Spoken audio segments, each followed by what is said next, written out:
श्रीरामचन्द्रं शरणं प्रपद्ये। श्रीरामदूतं शरणं प्रपद्ये। ॐ श्री गणेशाय नमः। श्री सरस्वत्यै नमः। ॐ श्री गुरुभ्यो नमः। श्रीकृष्णः शरणं मम।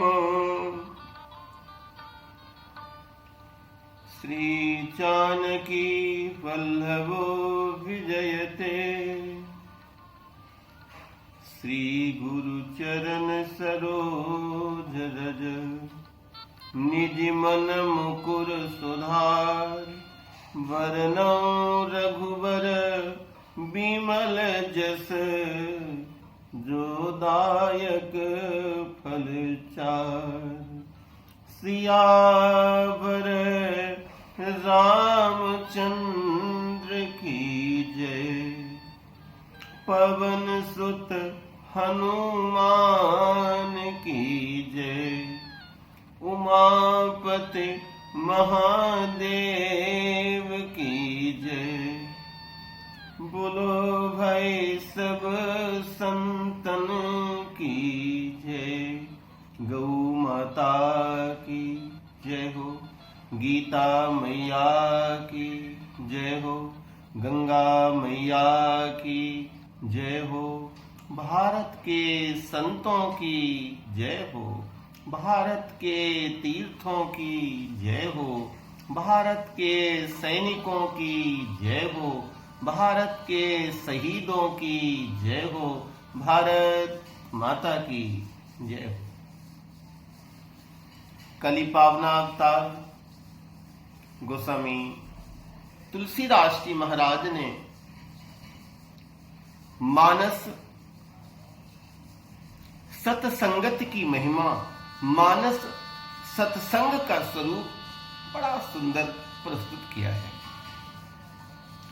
ये साधु समाज, मानस साधु समाज, ये चलता फिरता प्रयाग है। ये मानस का सत्संग, ये चलता फिरता प्रयागराज है। इस प्रयागराज में जहां पर भक्ति रूपी गंगा है, बड़ा सुंदर रूपक बांधा है। कर्म रूपी यमुना है। ज्ञान रूपी यहां पर सरस्वती है।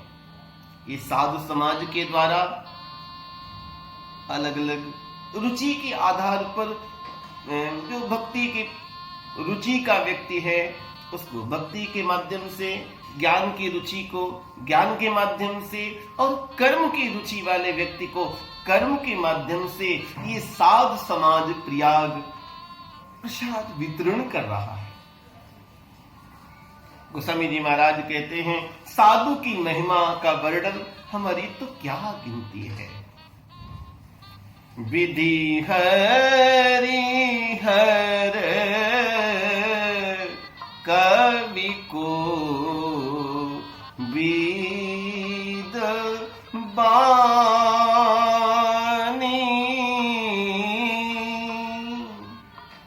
विधि हरि हर कवि को वेद बानी।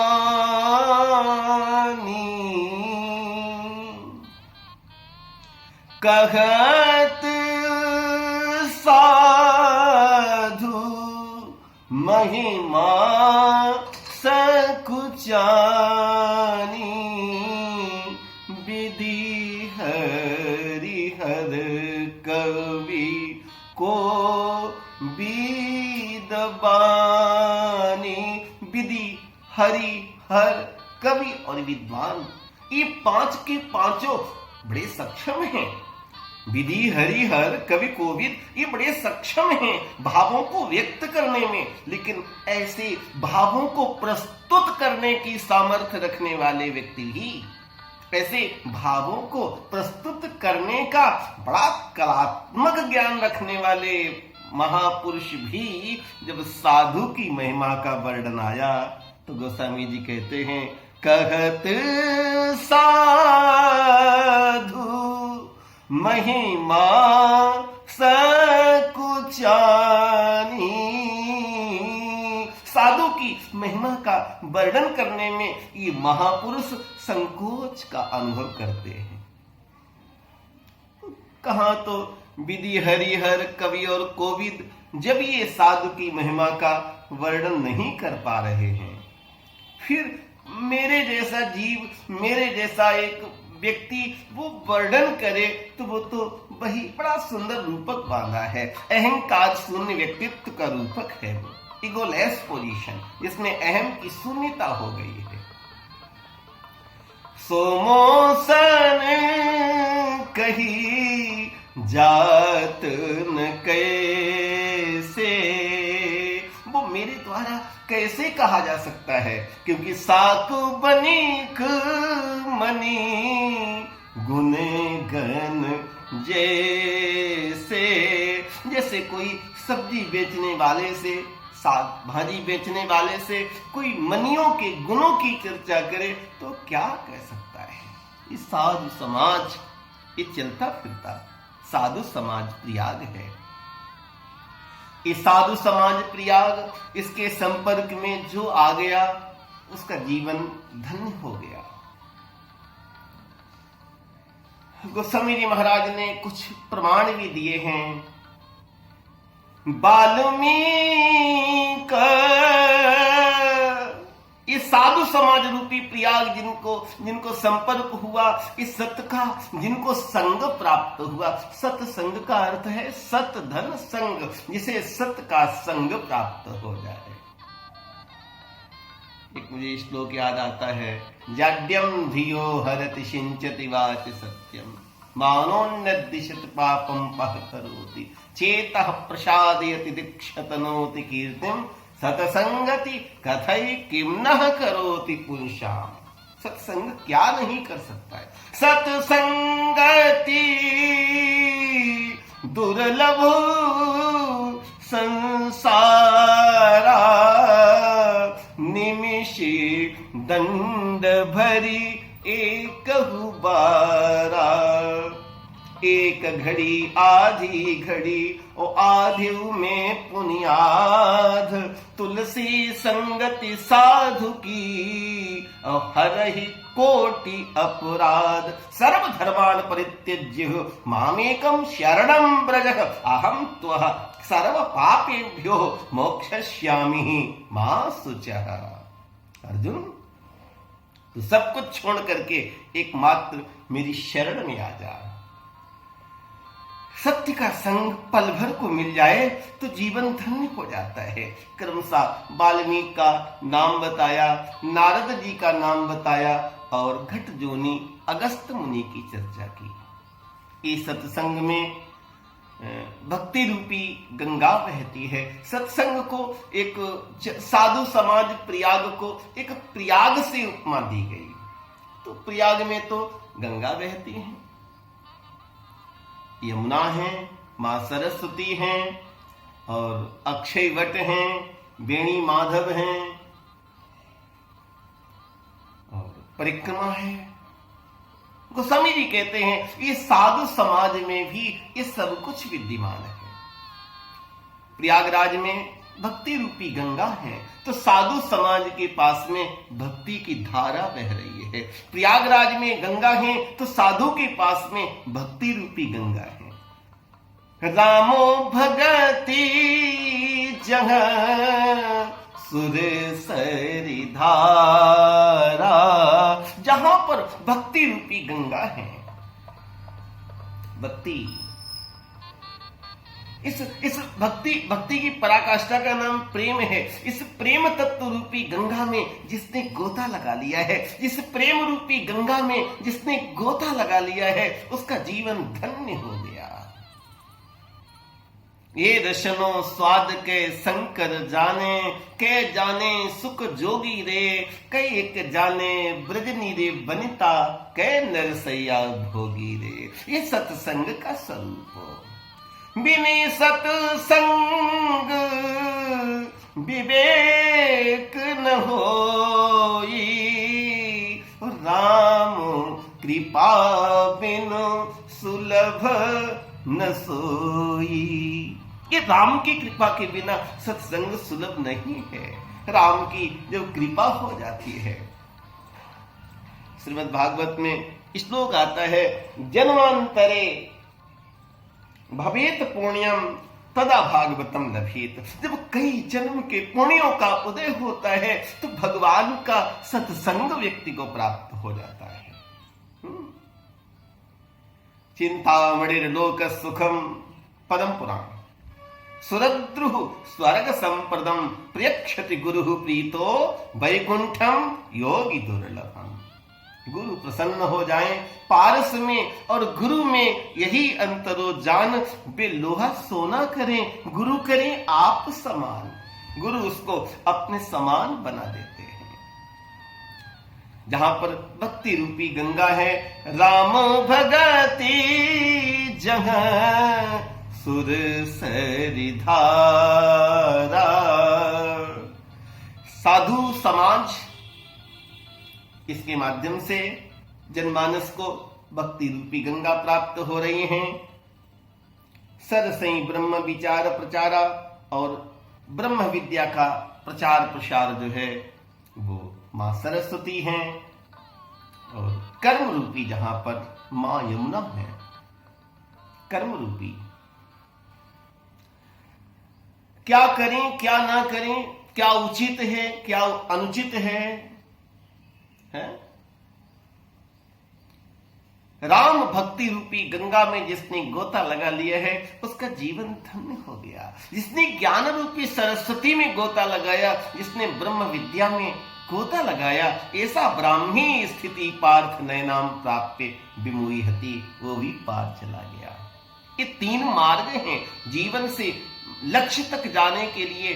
तीन मार्ग हैं, भक्ति रूपी गंगा और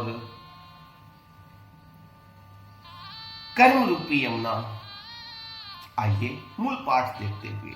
रामो भगति जहां सुर सरि धारा, सरसहि ब्रह्म विचार प्रचारा। सरस्वती वो कर्म कथा रविनंदन बरनी। क्या करें क्या न करें, क्या उचित है क्या अनुचित है, ये कर्म के मार्ग का बोध ऐसा है जैसे साक्षात यमुना मैया का स्नान हो। कर्म कथा रविनंदन बरनी। यहाँ पर जो बरगद का वृक्ष है, जो वट वृक्ष है, गोस्वामी जी कहते हैं कि संत समाज रूपी प्रयागराज में बट विश्वास अचल निजे धर्मा, अपने धर्म में अचल रहना इस विश्वास है। और तीर्थराज समाज में ये जो सुकर्म है ये उसकी परिक्रमा है। बेड़ी माधव हरि हर कथा, हरि और हर की जो कथा है, विराजत बेनी सुनत सकल मुद मंगल देनी, बट विश्वास अचल निज धर्मा। तीर्थराज, ये तीर्थराज की बड़ी महिमा है, ये प्रयागराज की बड़ी महिमा है, ये सत्संग की बड़ी महिमा है। किसी ने पूछा गोस्वामी जी से कि इस प्रयागराज के स्नान से क्या लाभ मिलेगा, कितना समय लगेगा? गोस्वामी जी कहते हैं इस साधु समाज रूपी प्रयागराज में स्नान करने से तुरंत फल की प्राप्ति होती है। जैसे किसी को व्यक्ति को पीछे वक्तव्यों में आ चुका है, शीत लग रहा है, उसको धूप में बैठा दो तो उसका शीत मिट जाता है, शीत समाप्त हो जाता है। धूप में आने के बाद कुछ करना नहीं पड़ता, केवल ओट खत्म करनी पड़ती है। पर्दा को हटाना पड़ता है। और जैसे ही व्यक्ति धूप में गया तो वैसे ही उसके अंतस में विद्यमान जो शीत है वो मिटता चला जाता है, घटता चला जाता है। गोस्वामी जी कहते हैं इस मज्जन का इतना बड़ा फल है कि यदि कोई कौवा जैसा व्यक्ति इसमें स्नान करे तो कोयल बन जाता है, कागभूषुंडी बन जाता है, वो काग ऋषि बन जाता है। वो कोई बगुला इसमें स्नान करे तो बगुला भी हंस हो जाता है। कितने समय लगेगा इसमें? बोले बिल्कुल समय नहीं लगेगा। आप जैसे ही गुरु के सानिध्य में पहुंचेंगे, जैसे ही ऐसे संत समाधि रूपी समाज के सानिध्य में जाएंगे तो तुरंत फल की प्राप्ति हो जाती है, तत्काल। मज्जन फल पेखिए तत्काला, का कहो पिक बकबू मराला। कौआ कोयल हो जाता है, बगुला हंस हो जाता है। सुनी आचरज करे जन कोई। इस बात को लेकर के आप कोई आश्चर्य मत करना कि कौआ कोयल हो गया और बगुला हंस बन गया, क्योंकि सत्संगति महिमा नहीं गोई। ये सत्संग की महिमा किसी से छिपी नहीं है। कई और प्रमाण दिए हैं। वाल्मीकि नारद घट जोनी, वाल्मीकि जी, नारद जी और अगस्त जी निज निज मुखन, ये सबने अपने स्वात्म अनुभव बताए हैं, अपनी अनुभूतियों का उन्होंने वर्णन किया है। निज निज मुखन कही निज होनी। और गोस्वामी जी प्रमाण देते हैं जलचर में, थलचर में, नवचर में, जड़ में, चेतन में जब भी किसी व्यक्ति ने कुछ भी पाया है वो सत्संग से ही मिला होगा। क्या साहब जवाब दिया है। जो कुछ भी पाया जाता है उसके पाने का मूल साधन है सत्संग, सत्य का संग। जल चेतन जहां भी जब जेहि जतन,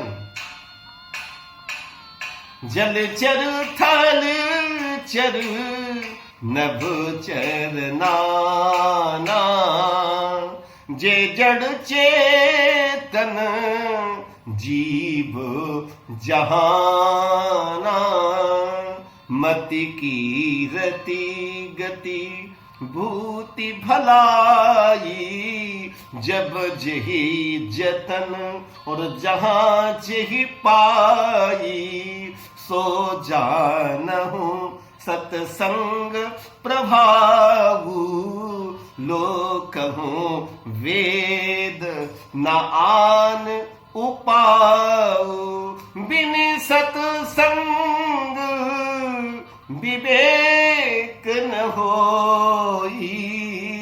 बिना सत्संग के व्यक्ति को विवेक की प्राप्ति नहीं होती है।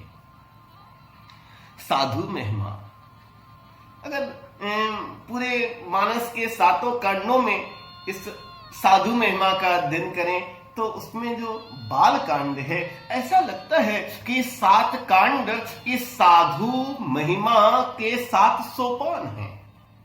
ऐसे यदि इसको इस दृष्टिकोण से देखा जाए, एक जैसा आपने गुरुजनों से, महापुरुषों से जो प्रसाद पाया है, आपके सामने बड़ी विनम्रता से रख रहा हूं। मैं कोई वक्ता प्रवक्ता नहीं हूं। जो आप लोगों से मिला है, संतों से जो मिला है, वो बड़ी विनम्रता से निज गिरा पावन करण कारण, वाणी को पवित्र करने के लिए, जीवन को धन्य करने के लिए, और मोरे मन प्रबोध जेई होई, मोरे मन प्रबोध जेई होई, जिन 3 हेतुओं से गोस्वामी जी ने राम कथा की, सदगुरु साहब जी की दया कृपा से उन्हीं 3 हेतुओं को दृष्टि में रख करके आपके सामने कुछ टूटी फूटी बोली में, जीव बालक कही तो तरीबाता की शैली में कुछ कह रहा हूं। यदि साधु महिमा को 7 कांडों में अध्ययन किया जाए तो ऐसा लगता है जैसा हमने संतों से सुना कि बाल कांड जो है वो बाल है, बालवत स्वभाव। और साधु में पाएंगे, बड़े बड़े महापुरुषों में आप पाएंगे कि उनका स्वभाव नूतन बालवत रहता था। और हमने एक नियमावली में, संत समाज में ये एक नियम भी कहीं पर वो था, नूतन बालवत स्वभाव। यहां तक है नैमिष पीठ की कोई पुस्तिका थी, उसमें नूतन बालवत स्वभाव रहे, बच्चा जैसा स्वभाव रहे। निर्मल मान जन सो मोहे पावा। और मूल में साधु देखेंगे, शनक, सनंदन, सनातन और सनत कुमार, वो तो पिता से यही वरदान मांग लिया उन्होंने कि हे पिता मुझे ऐसा वरदान दो, हम 5 वर्ष के बने रहें, बालवत मेरा स्वभाव बना रहे।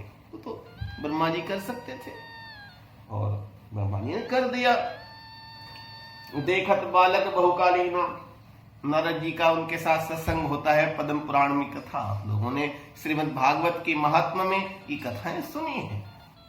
तो साधु का जो प्रथम लक्षण है वो है बालवत स्वभाव। साधु बच्चा जैसा कोमल हो जाए, सरलता आ जाए, सहजता आ जाए, जिसके पास में बच्चे के पास प्रदर्शन नहीं होता है, बच्चे के पास कोई बनावट नहीं होती है, बच्चा अपने को प्रस्तुत करने के लिए कोई नेटवर्क नहीं बनाता है। उसका जो सहज एक सहज उसका जो स्वभाव है, जैसा बच्चे का सहज स्वभाव होता है, इसीलिए साधु का पहला सूत्र जो है सहज स्वभाव हो जाना। गोस्वामी जी कबीर साहब कहते भी हैं, साधो सहज समाधि भली, एक अलग अर्थ में चलती फिरती समाधि उस व्यक्ति को लग जाए। एक माँ थी और वो बड़ी पहुंची हुई संत थी, घर में गायें रहती थी, सेवा करती थी। लोग, कुछ राजस्थान की घटना है और वो माँ के पास में कुछ लोग आते जाते भी थे और वो भी रुक जाते थे। एक बड़े दार्शनिक विद्वान उनके पास आए और उस अपने काल के बड़े विद्वान थे, वो वेदों के, उपनिषदों के बड़े अच्छे वो व्याख्याकार थे। तो माँ से कहा कि माँ मैं चाहता हूं कि मैं आपके आश्रम में यहाँ 1 सप्ताह ठहर सकता हूं। बोले हाँ हाँ बिल्कुल बेटा आप रह सकते हैं। 1 सप्ताह तक बड़ा उन्होंने वो विदुषी का नाम सुना था, साध्वी का नाम सुना था, लेकिन वहां देखा कि वो कोई पूजा तो करती नहीं, कभी अलग से ऐसा कुछ था नहीं। गाय रहती, उनकी सेवा करती, दूध तैयार करती, छाछ निकालती और जो आता उसके लिए भोजन बनाती, आश्रम में लेपन सफाई ये सब करती रहती थी। 7 दिन के बाद वो दार्शनिक जाने लगे और जाते जाते कहा, माँ गंगा सती एक बात पूछूं, आप दिन भर तो काम करती हो, पूजा कब करती हो? कहते गंगा सती मुस्कुराती हुई बोलती है, हे साधु खाली ही कब रहती हूं, सदैव उसके नाम का ऐसा उसका स्वाद लग गया है, हरि नाम का इतना स्वाद लग गया है कि वो चलते फिरते खाते पीते जागत सोवत स्वप्न दिवस निश कान कान जकरी सुनत जो उदब शतक रत्नाकर जी साहब, सुनत जोग लागत ऐसो ज्यों करुई ककरी। स्वाद आने लगा है, ये स्वाद आने लगा मुझे हरि नाम में। अब तो इतनी ज्यादा उसमें रुचि हो गई है कि सब कुछ करते करते भी मैं हरि नाम में लीन बनी रहती हूँ, खाली कर रहती हूँ। ये परंपरा है, ये साधु समाज का जो है ये वर्णन है। और बालवत स्वभाव, बाल कांड जो है, साधु का जो बाल कांड जो है पहला सोपान है वो है बालवत स्वभाव, बच्चे की तरह से स्वभाव हो जाए।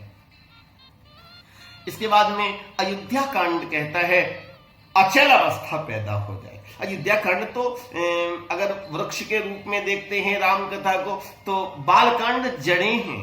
जितना ज्यादा बालवत स्वभाव होगा उसकी आध्यात्मिक शक्तियां, उसकी जड़ें उतनी ही गहराई तक मजबूती से पकड़ी हुई होंगी और अयोध्या कांड में तो हिलना बिल्कुल मना है। यहां पर तो प्राण जाए पर वचन न जाई। तो साधु के जीवन में पहला सूत्र है नूतन बालवत स्वभाव और दूसरा सूत्र है अचल अवस्था पैदा हो जाना, स्टेबल ऑफ माइंड, जो गीता के दूसरे अध्याय के 54 से लेकर के 72 तक स्थित प्रज्ञस्य का भाषा श्रुति विप्रतिपन्ना ते यदा स्थास्यति निश्चलः समाधाव अचला बुद्धि तथा योगम अवाप्स्यसि।